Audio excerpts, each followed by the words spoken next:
Hi there, Dr. Gary here on the road.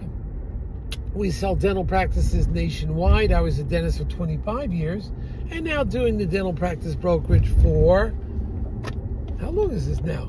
14 years. Today's topic is one way to increase the gross of your dental office prior to selling. We're going to get into that today. But before we do, as you know, we now have 10 employees. We're in 22 states, and we presently are open for you 363 days a year from 8 a.m. till 9 p.m. East Coast time. 201-663-0935. It's our number. Website dentalpracticeguide.com, or it is excuse me on the light here, nationwide dentalpracticebrokers.com. Okay, so you can find us. We're always available, always working, almost every day. So now everything you're about to hear is for entertainment purposes. It's not legal advice. If you're thinking about selling to the big DSOs, please call us because we work with them all the time. We know who the best ones are, and some of them are having a little bit of trouble now. But there's new ones that are emerging, so it's always changing. A little bit lower down payments now too, cash at close. Anyway, we know who the best ones are. So when we work with the DSO, we're independent. They're independent of us, but they'll pay our commission, and that's exciting to us. So sellers generally don't have a commission to pay. Now, in addition to working with us, you won't need to purchase or provide a commission to us as a large DSO sale. We're also going to reimburse your legal fees upon successful closing. Okay? Based on some small criteria, that's it. We're going to reimburse your legal fees. So call us, we'll talk about it. Let's talk about some examples. Previous tape we talked about customer service, but we didn't give examples of it. Let's give you some outstanding examples. I just got back from California, have like 2-3 practices out there we're looking at. I'm staying at this hotel, kind of a moderate hotel, but sort of a nice hotel, moderate. And I'm sitting down. I'm going down for coffee in the morning. There's some, coffee 6 to 7 in the morning. You pick it up, and it's very tasty. So I went down one morning. It's a self-serve thing. It was great, no problem. I go down the next morning.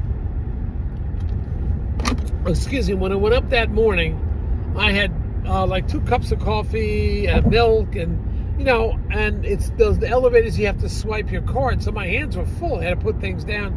So the reception person saw me struggling a little bit, trying to keep these things from falling over.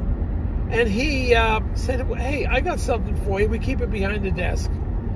It was one of those paper holders, you get it at the fast food store, that could hold multiple drinks at the same time and all that. He brought that out, put my drinks in there. I had 3 different drinks, 1 milk, 2 different coffees, 1 tea. And I had to get my key out to open the door. He says, "Look, we'll put this in there. You hold this. I'll get the door for you at the elevator. I'll swipe my key, and you have a great day." That, to me, was outstanding customer service. He went out of his way, brought me that cup holder. I mean, I remember that guy. Now, the next day I go down, listen to this story. And, of course, these stories were only for entertainment, not legal or business advice. So I go the next day, same scenario. I get there because it was closing at 7 a.m. They had odd hours. So I got there at 6 to 7, somewhere around there. And the coffee's empty. So now it's about 12 minutes before the hour of 7. I mentioned to the staff member, "Toodaloo, the coffee's out. Can you help me out here?" She says, "Well, we don't replace coffee. And besides, we'll be closing in 10 minutes. So if you would come a couple minutes later, like closer to 10, none of the coffee would be here, so it wouldn't be a problem." I'm like, What? What kind of customer service is that? That's like telling me if I go to a retail store and I get there 10, 15 minutes ahead of time, and they say, well, we're not opening up because we're closing in 10 minutes anyway. Well, what the frig? I may have come from an hour away and just timed it so I got to that store. Or maybe on the way home from work or something. No, she says to me, sorry, we're closing up in 10 minutes anyway. And this is a major chain that serves coffee. Major. And this is a poor reflection on them. I said to her, well, I didn't really say this, but I was saying it under my breath. I said, it doesn't make sense. Because I'm here and I'm ready to buy. And because I'm here 10 minutes before you close, you can't be exhausted that you're closing. But they don't want to hear it. A lot of clerks and staff, they don't want to hear it. So it's just unbelievable what you could do in a dental office and cater to those patients. I mean, you could do fantastic.